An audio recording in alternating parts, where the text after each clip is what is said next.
Չէ, Կարեն,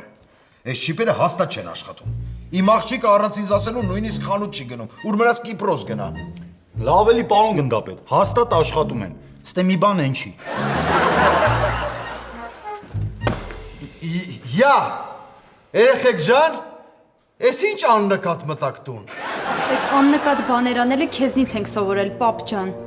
Դու լուրջ մտածում ես, որ մենք չենք գտնելու այդ սարքերը։ Եվ հետո պապ ջան, ըստ Հայաստանի Հանրապետության օրենսգրքի յուրաքանչյուր մարդ իրավունք ունի ազատ տեղաշարժվելու։ Ախր երեխեք ջան, ես ձեր մասին եմ անհանգստանում։ Ամեն վարքյան ուզում եմ իմանամ, թե դուք որտեղ եք։ Ուզում ես իմանաս որտեղ ենք, զանգի։ Բայց ես էլ այդ ուզում անեի։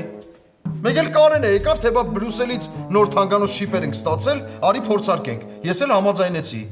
Ինչի՞ց դրթեցիր այդ սխալ քայլը։ Իմիջայլոց երեխեք ջան, բա շիպերն ուր է։ Կորցրել ենք։ Կարեն ուր։ Գնամ չիպերը գտնեմ, պարոն գնդապետ, հովերես չի մնալու, ես այդ ինչի տեր։